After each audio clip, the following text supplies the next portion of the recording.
Hello, I'm Sunny Williams. I'm up here on the International Space Station. So this is Node 2. This is a really cool module. Of course, most of these modules you'll see they have 4 sides and they're put together. That way we could sort of work on a flat plane, either a wall, a floor, another wall, or the ceiling. But you know, again, all you have to do is turn yourself and your reference changes.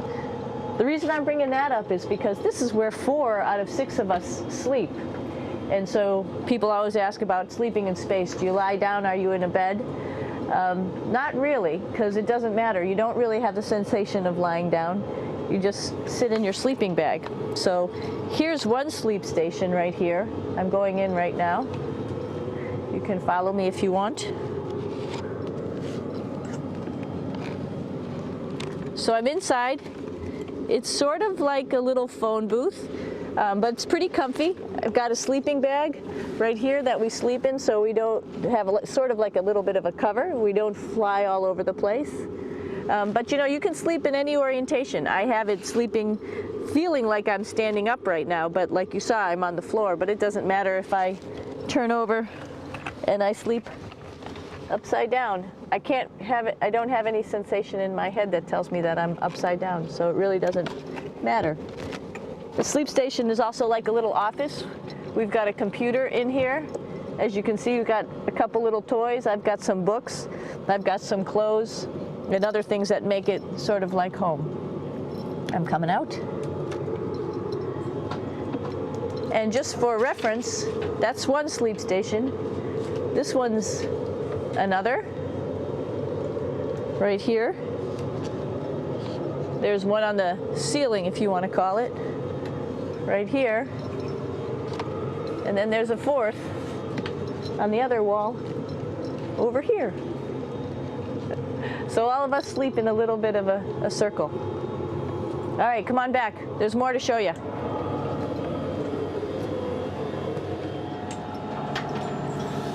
I know that there's some questions about how to use the bathroom and how do you actually live in space like normal, like at home. I mentioned real quickly about getting up in the morning and brushing your teeth and washing your face. Well, how do you do that? Well, here is the bathroom essentially. You get up in the morning and we have a little kit and it has all the essential things that you need, like your toothbrush and toothpaste and brush. See how much better the brush makes my hair look? I'm just joking. It still stands up straight. It doesn't matter where you are. It's always going to stand up straight while you're up in space. A lot of people ask about toothbrush and toothpaste. So, luckily enough, toothpaste, you can do it upside right this way, is sticky, and so it sticks to your toothbrush. No problem.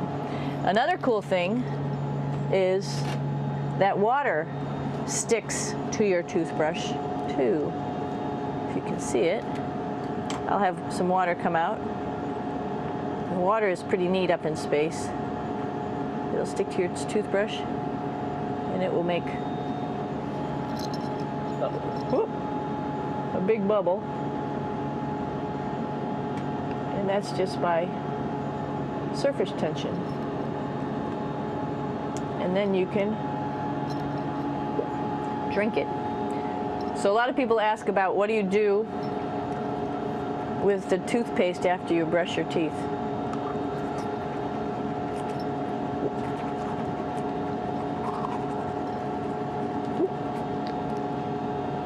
Two options. Swallow it, and it's sort of like mouthwash, but it tastes a little gross. Or you can just spit it out in a paper towel, and then you don't have to worry about it. Swallowing thing I wouldn't recommend at home. I'm only up here for 4 months, so it's not that bad.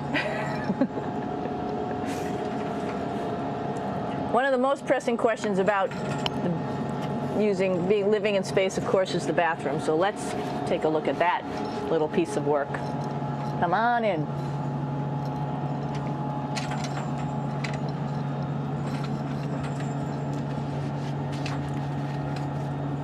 Here we are at the throne. This is awesome. You might see the little You might have noticed the little moon on the outside. This is our orbital outhouse right here.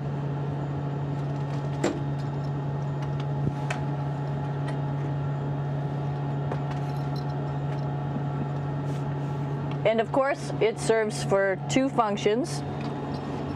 Number 2, right here. I'll show you.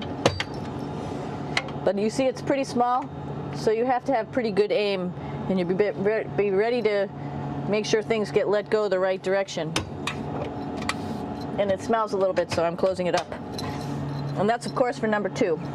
And this guy right here is for number 1. So they're sort of two slightly separate functions, but you can do a little, essentially both, by hanging on right here and doing number 1 and number 2.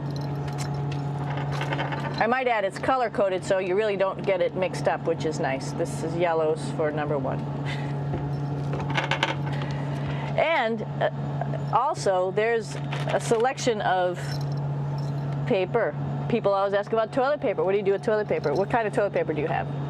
We have gloves, just because sometimes it does get messy. We have some Russian wipes, which are a little bit coarse if you like the coarse type of toilet paper. We have some nice tissues, which are nice and soft if you like soft toilet paper. We have Huggies, just for any cleanup. You know, we were all babies once, and this sort of helps.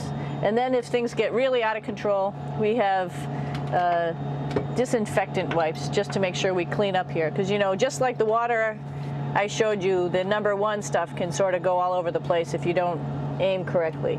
And did I mention both of these have a little bit of suction, so they should keep things going in the right direction. But like I said, sometimes things get a little out of control if you are out of control yourself flying around. So we have lots of protective stuff. And of course, you do have your privacy. There's a little door, so other people know that you're in there. Here's a pretty cool place. This is sort of like in your house where everybody meets in the morning. After you wash your face, brush your teeth, you want to find something for breakfast. And this is our kitchen.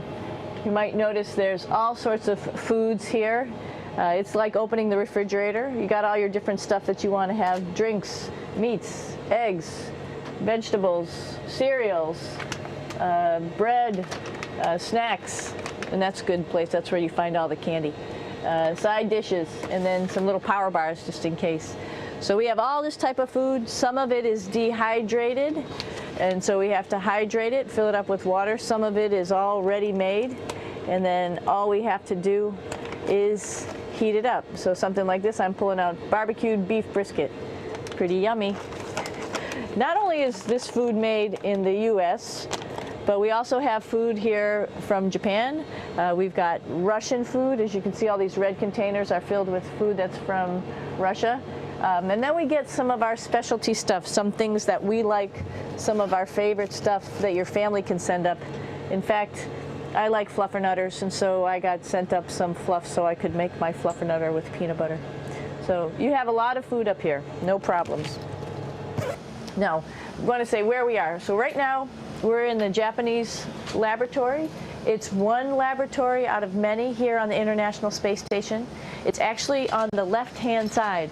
If I was International Space Station and I was flying through space like this, my left hand would be where the Japanese laboratory is.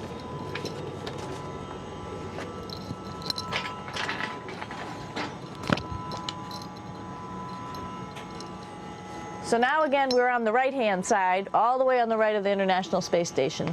This is Columbus, the European module. It has science experiments all over. You could see it looks a little bit crowded. And here we do a lot of our medical experiments.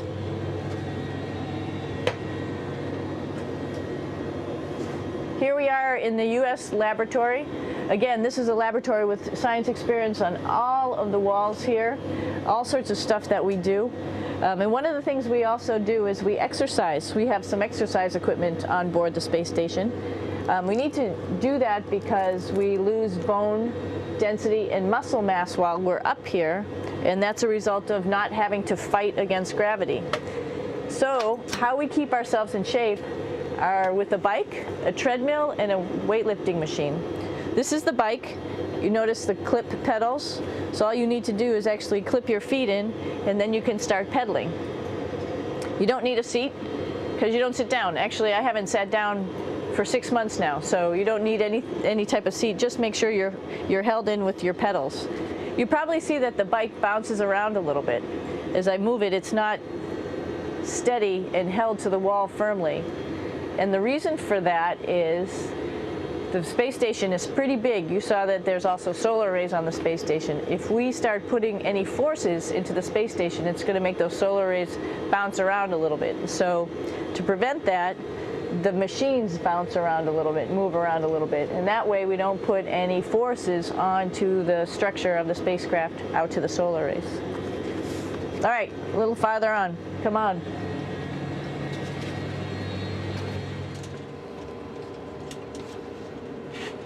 I'm here with my two buddies in the airlock. Actually, these are two spacesuits that are ready, primed up to go outside, as we call it, to go do a spacewalk in case we have to do anything outside. Some of the things we do outside are just like inside, repairs. We have a lot of electrical boxes and machinery and solar arrays, in fact, that I talked about earlier, that are outside, and sometimes they don't work quite right. Remember, space is really cold and really hot, and it's also the vacuum of space with no pressure, and so some of the equipment doesn't work well all the time. So we might have to go out and do a spacewalk. Right behind me is actually the hatch that you go out into space, and right now we have it filled up with a couple other spacesuits because we've got 4 of them up here and some of our tools. But right behind here is the hatch in which you actually go right outside into the vacuum of space. The spacesuit is pretty big, as you can see. It's like being a football player. Part of the reason it's so big and bulky is because of this backside, this backpack. It's like going on a hike with a backpack, but the backpack and the suit weighs about 300 pounds.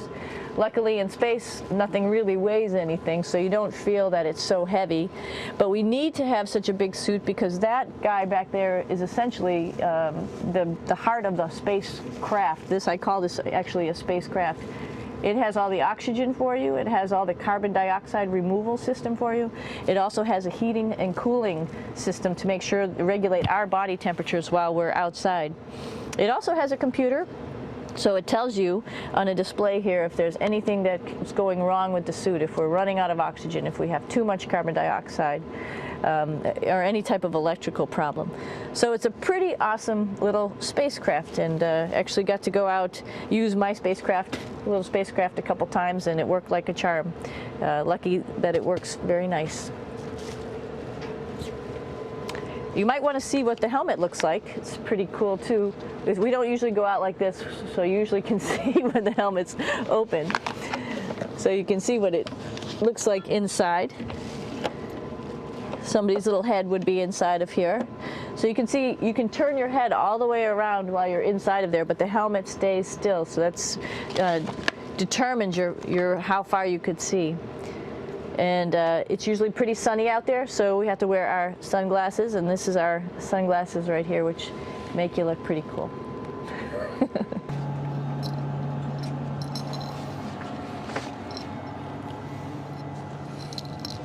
It's like a glass-bottom boat. This is the cupola. It sticks down below the space station. It's one of those places you find yourself hanging out in all the time because all you want to do is look back at our planet. I think some questions I had were about what do you do in your free time? And you can't help but want to just come to the cupola and look outside as much as you can. And a lot of folks, I play this game with myself about where we're flying over the Earth. Try to come in here and just guess. After being here for a little while, you can sort of figure it out. You can tell different cloud types over different continents. You can tell different soil types over different continents. So let's see. And then, of course, there's a lot of ocean. So usually we're over the ocean at first glance. I will tell you in just a moment where we are.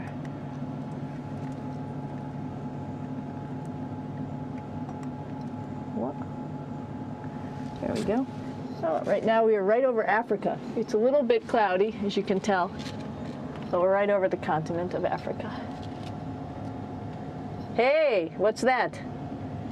I think that's a Soyuz spacecraft. That's the spacecraft that's taken us home to planet Earth today. Oh my gosh. We might have to go take a look at that. That's pretty cool. It's a little bit smaller than the rest of the spacecraft, the space station, so you'll see if we go there, it'll be a little bit more crammed. But we're going, you can look all the way back to the back of the spacecraft, which is where the Russian segment is, and then you could look all the way forward to the front of the spacecraft, where the Japanese laboratory, the European laboratory, and the American laboratory are, and then back to the solar arrays where we started this morning when we were looking out the Japanese window.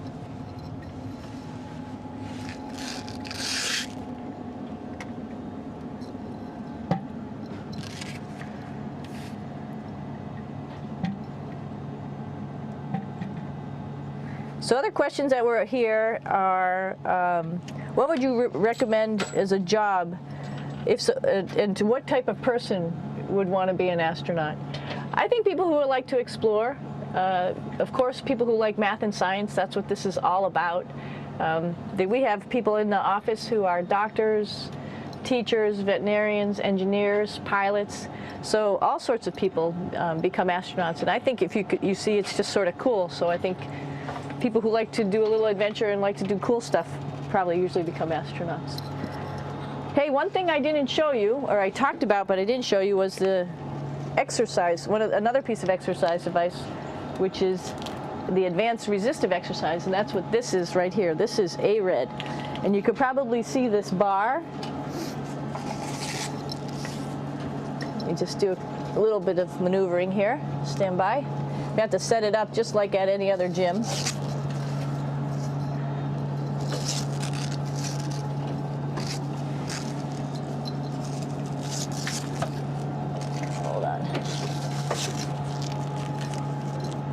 Show you how this works.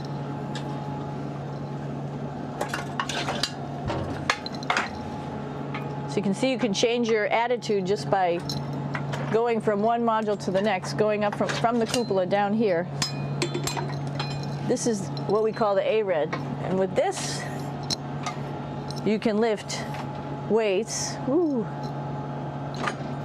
based on vacuum in these cylinders, just like you do at home at a gym. For example, if I wanted to do a squat, I could do it like this. Oops. I should need some weight on this thing.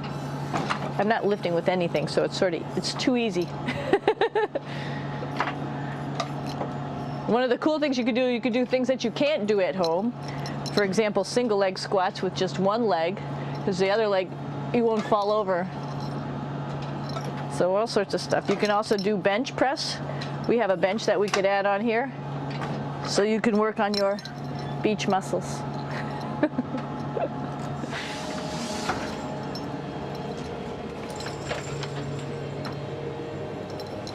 Hey, Aki, what are you doing down there?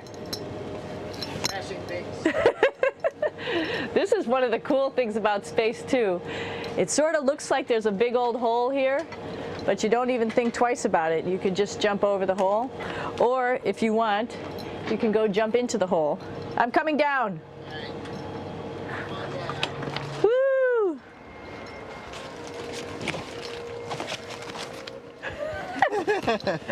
Then you can come right back up again, like Superman. Woo!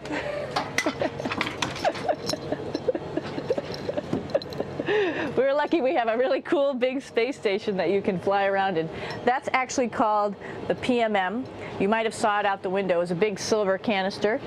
What's really great about that is it's essentially our closet in our pantry, or whatever you want to call it. We have extra food down there, we have extra clothes, we actually throw the trash out down there. So it's nice and organized, and we have all of our stuff that we need while we're working in all these other modules all stowed in this location down here. And it's a lot of fun to play in. So we're going into the Russian segment. Be ready. You don't need a passport either.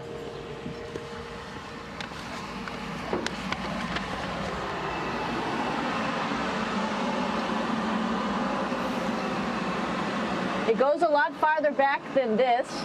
We'll go take a trip and say hello to the boys down there in just a minute. Well, let's do that first, actually, and then we'll go down to the Soyuz at the very end. This is Yevgeny. Hi. Doing a little tour.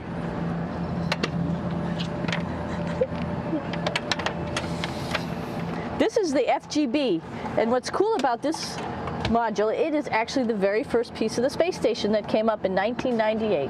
The space station has been around for about now, manned for 12 years, but it's been up in space for about 14 years. And this was the very first. It is like the Russians' PMM. It has a lot of storage, as you can see.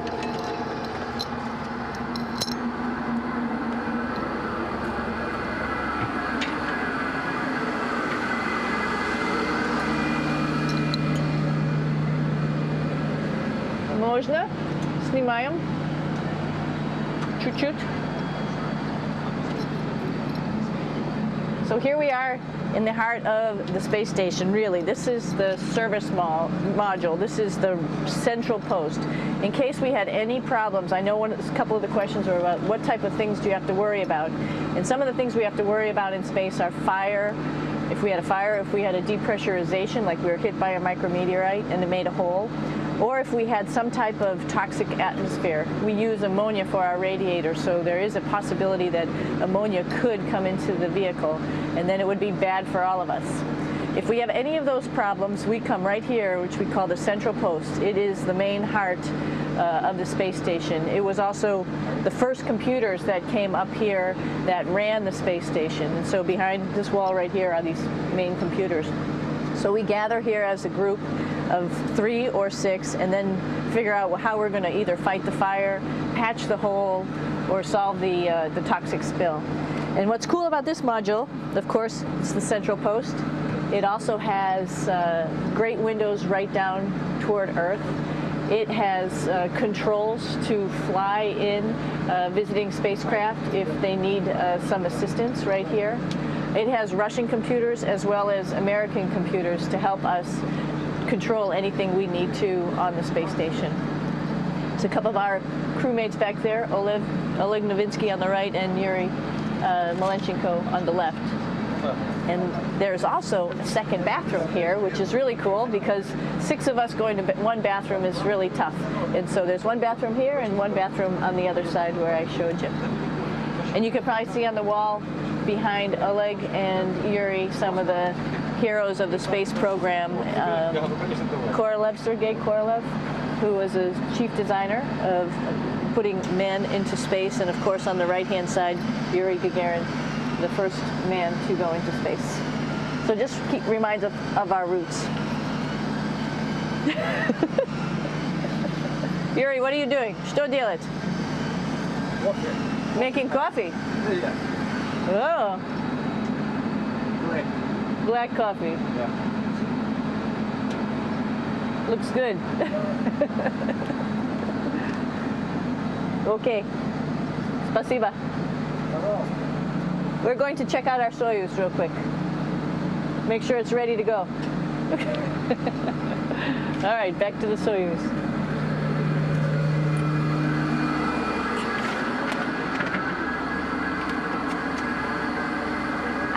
I'm gonna stop here just for a quick second. You can see on the Russian spacecraft there's also other modules that stick out, down, and above. Right here is, let's see, I'm trying to be oriented. That's a place where we do spacewalks from for the Russian side. There's Russian spacesuits in here, and also a visiting vehicle which brought fruits and vegetables and becomes a trash container when we undock. Up on this side is also a future place where they're going to do spacewalks from, and connected to it is Kevin's, Oleg's, and Yevgeny's Soyuz spacecraft. And now let's go see ours. Whoa! Извините, No problem. это пробка.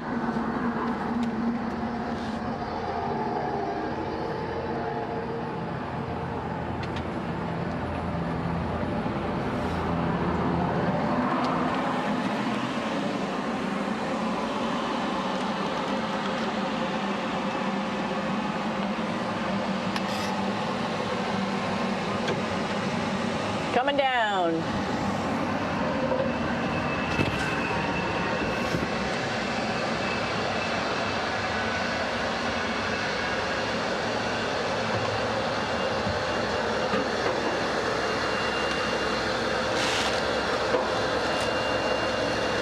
tricky getting in here.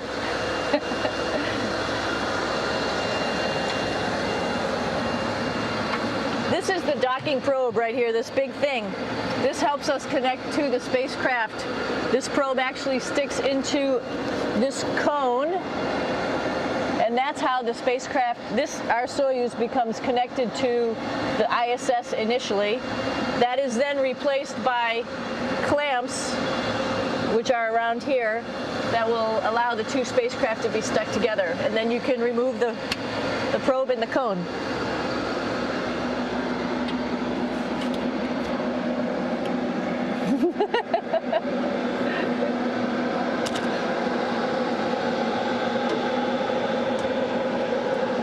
You okay?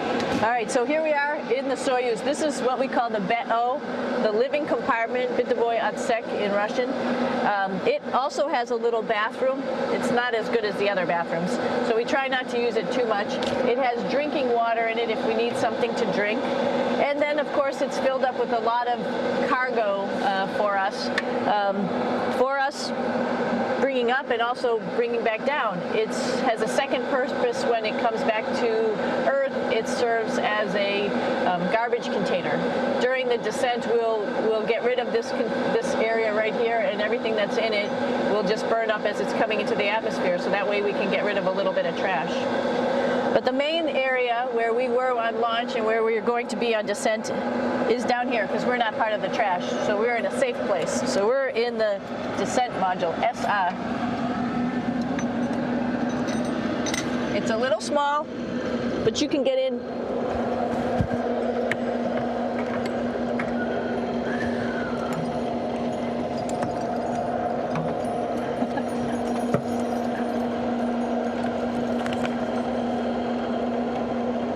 Not sure how well you could see in here. Hold on for a second. I'm going to turn it up this way, just so you could see the hatch and you could see Kevin. It's a little bit small, but we'll come in and show you around. You coming in? Probably not. Okay.